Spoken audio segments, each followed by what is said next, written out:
Hey, listen, there's these crazy defining moments in your life where you end up in some place, someday, where all the arrows and all roads are pointing to you, and you realize that every decision you have made, everything you ever ran from, and every time you ever stuck your head in the sand is now all caught up with you, and now you're facing a stalemate, a checkmate situation where you can't run from it.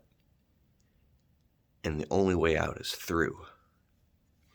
This is what it was like, and what it can be like when you finally get out of dead-end jobs and you start your own small business.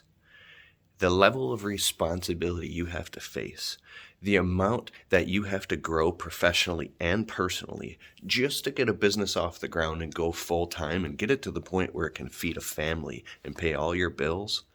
If you've done that already, you have made it. You are a success. Like, never mind looking out at people that have $1 million businesses. If you figured out how to get out of the job trap and you got your business off the ground and you got it sustainable and it pays all your bills and all your taxes and you're still working your tail off, but you have made it, right? Now it's only up from here. But what I'm saying is, in the beginning, it's a constant, can be terrifying uphill battle. I remember many times in my landscaping business, which I still have today, right?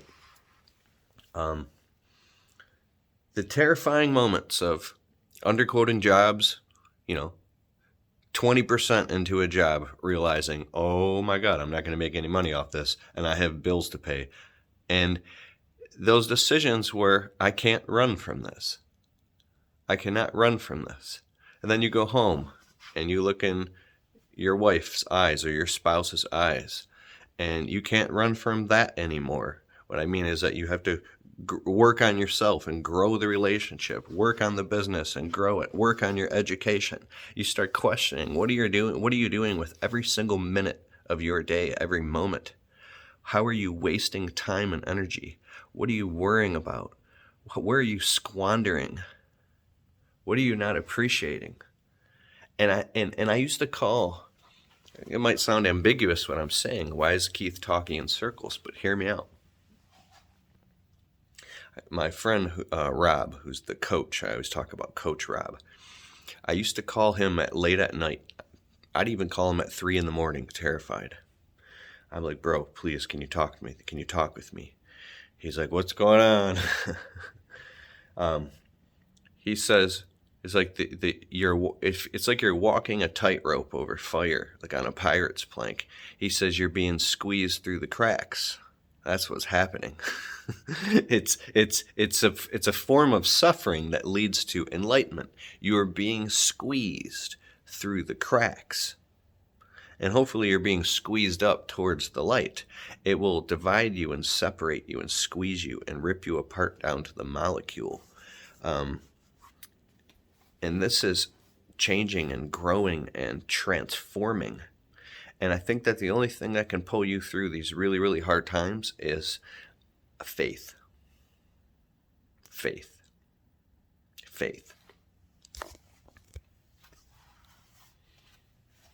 I've been in a level of gratitude lately that I can't explain.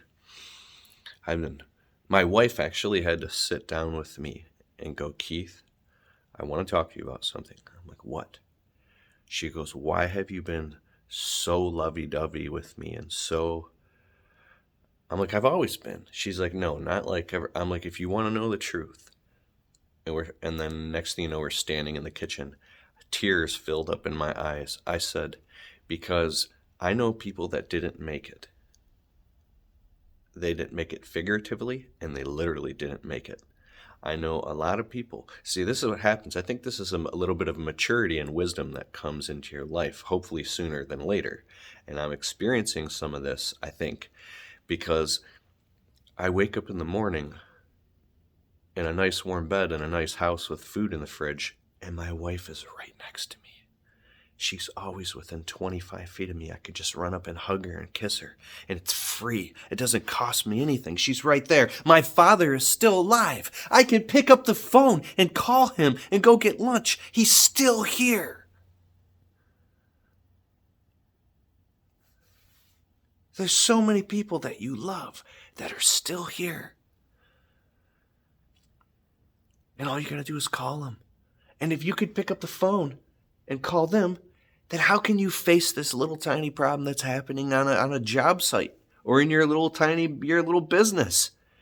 Because as long as you're alive and you're awake and you're breathing and you've got, your hands and your feet and you're not in a freaking wheelchair.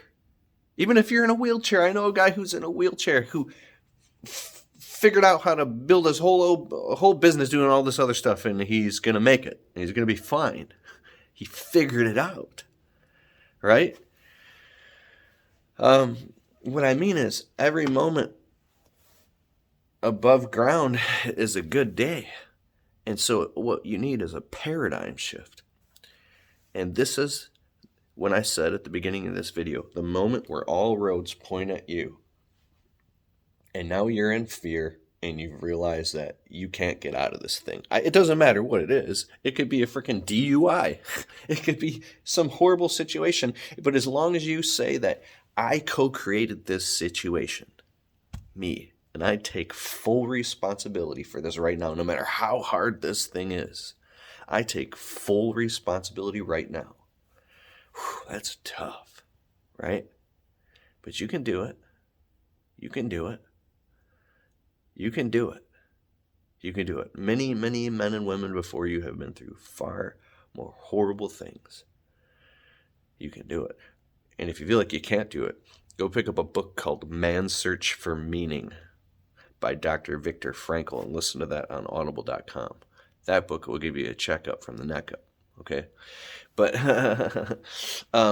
so what I'm saying is, when I'm talking about an instantaneous quantum paradigm shift in the moment when you're like on a job site and you're like, this sucks, I underquoted this thing, I got bills due, I got debt, I got family problems, I got someone in my problem who's a horrible alcoholic, and I went to, like, all these things that suck so bad that makes your life a living hell, if it is, what if all of a sudden, right in that moment, you were like, you woke up as if though, like you woke up from a deep sleep and you looked around and said, oh my God, I got the world at my fingertips. I'm here now. This is a great opportunity.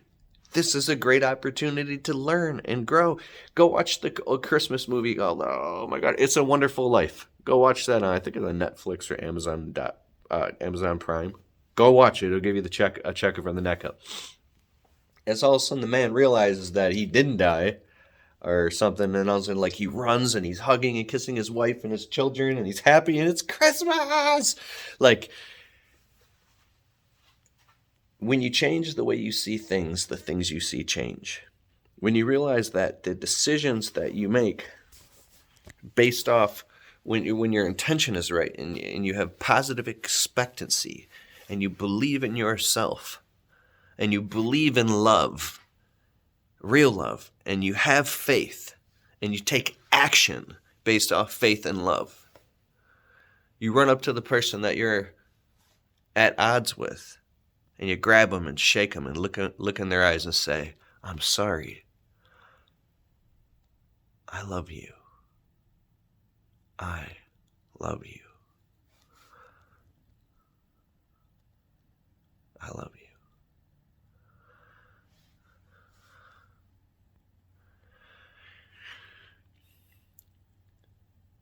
These are like frequencies. They're vibrations. This is science. If you read Dr. David R. Hawkins, the book Power versus Force, they've measured calibrations. The lowest is actually shame. You thought it was fear? It's shame. Then fear. Then anger. Oh, no, I'm sorry. Shame, fear, as apathy, shame, apathy, fear. So even as I talk about it, it's a low vibration. Then you work your way up, anger, and then also like the highest. You think the highest is love and unconditional love. The highest vibration is actually peace. peace. So if you change the way you vibrate and the way that you think and the way you perceive things, and you choose to experience deep levels of love and peace and light and see through the eyes of love, through the eyes of equity, you see through the eyes of equity and love, and you have peace in your heart, how would that change things? Integral consciousness, if you read Ken Wilber's book, Cosmic Consciousness, on audible.com, he talks about integral consciousness. How can you think about what John said to Peter, what Mary observing John and Peter talking, how she observed it and what she thought, and how she replied, which Joseph viewed that, and then John was viewing the whole thing. Like, how can you get all these different integrated perspectives? Like looking at one little piece of information on the front of a beach ball, and then you can extrapolate all the rest of it. Integrated consciousness. Like you get out of egocentrism and fear and me, like that caveman, and you move past ethnocentric, which is we and us. Hang with me, we and us. And then you move to world-centric and cosmic-centric. You vibrate through these states of consciousness from, third, fourth, fifth. They call it 5D. I think just a moment in 5D will change your life forever. But I think that fear holds us in place. I've been really thinking about this. I was driving in my truck today. Fear. If you let go of all fear, or the main fears that hold you back, and you took your foot off the brake and stepped on the gas, I think that's scarier than fear itself. Because your whole life might just vibrate apart. The entire reality. Imagine if you're driving in a car and there's a dark cloud going 15 miles an hour over you and it's raining on you. And you get sick of it and you just hit the gas and whoosh, into the bright sunshine.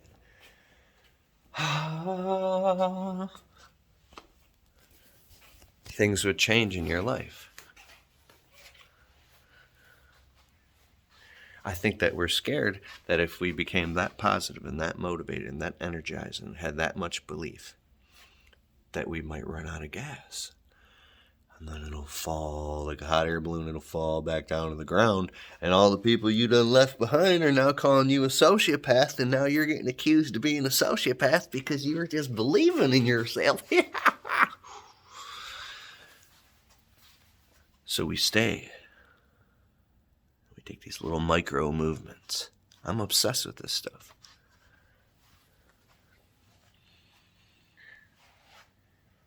I think that highly, highly, highly successful people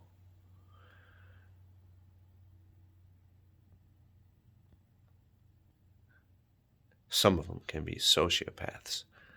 And I think that the way to be highly successful without becoming a sociopath is to operate from your heart and from your spirit and stay in the vibration of love and peace, and make sure that you stay rooted and humble and cry regularly. Have a purpose that's bigger than yourself.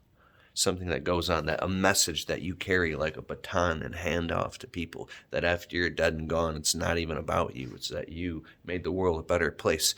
So the greatest thing a man can do with his life is to give it away in service. The greatest thing a man can do with his life is to give it away in service. That's when you move and elevate to what Wayne Dyer talks about as the statesman.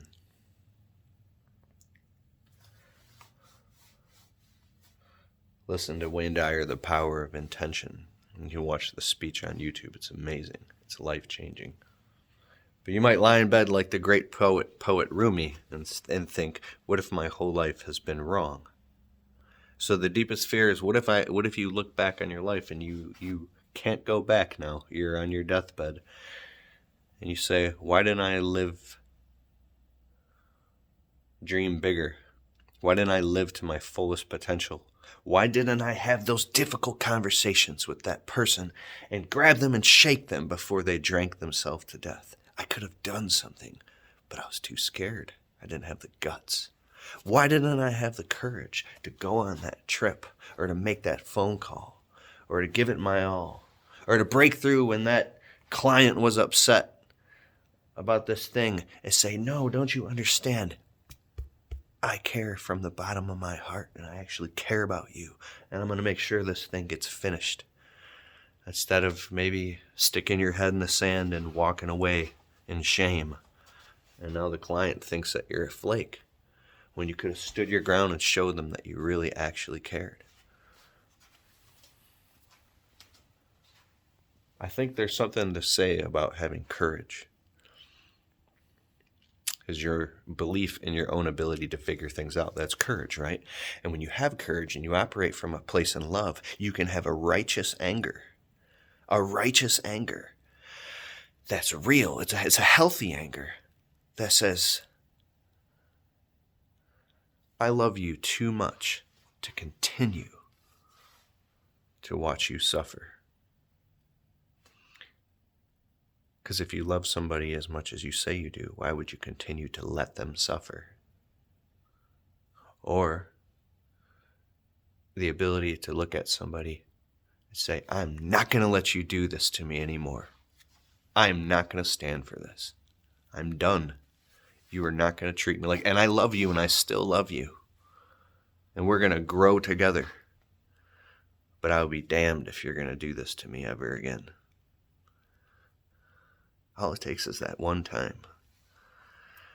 Maybe you got to look in the mirror in your own eyes. And I'll be damned if you ever do this to me ever again.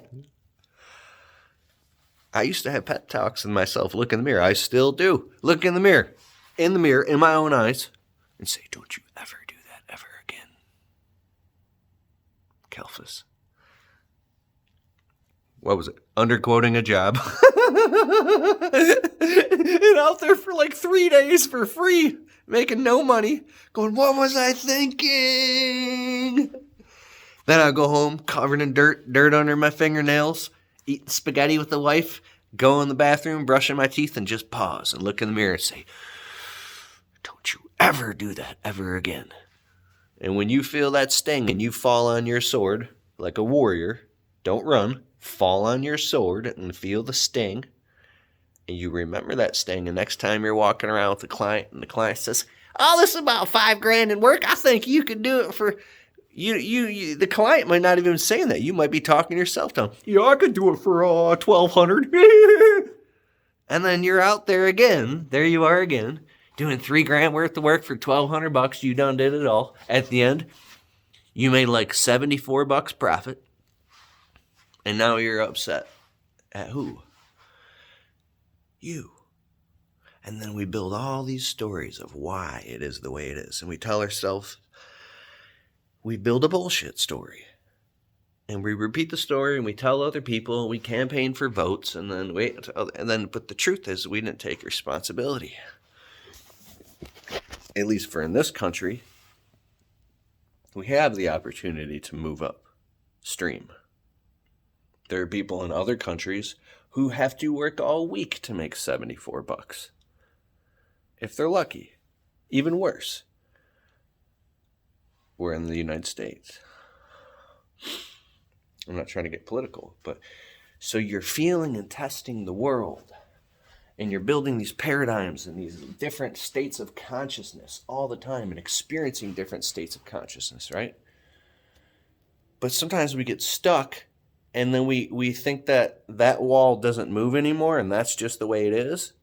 And so we stop trying and pushing and trying to figure out the combination, and we got so much stuff going on, and we're so distracted that we just think that's the way it are. And then you walk around for the next 5-10 years with a belief that you developed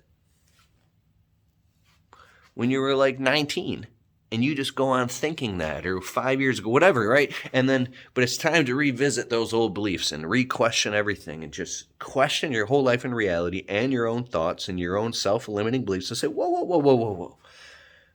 I just had this self-limiting belief. Is it actually a self-limiting? A self-limiting belief. Wow. when my wife was upset about something, did I really actually put myself in her shoes and feel how she felt and really go, oh, wow, you're really upset? Or did, when like, there's all these different things, and I can talk about for 20 hours, and I'm going to. I'm creating a brand new course right now. This is something I've been waiting, that's been brewing inside of me since 2008. 13 years, 14 years. And it's all coming together now, and I'm filming it soon. It's called Know Your Worth. And I'm kind of scared of it because I know that this is what I was meant to do. Know your worth. Know your worth. Here's some plans. Working on. All right, I'm going back in the house. You got this. You got this. Listen to this crazy guy on the internet. I'm looking in your eyes right now, right? You're like, this guy's crazy. And why are you still watching? I'm looking in your eyes right now. I'm telling you, listen, your dreams are real. And don't doubt that they can come true. Because if you got here, it's a miracle that you got here. You can definitely get there. But here's the big secret. There is here. And when you realize that you're in total gratitude here and now, you just start to walk in it. You just got to believe that you're worthy of it and know your worth, and it'll just show up like clockwork. It'll just show up.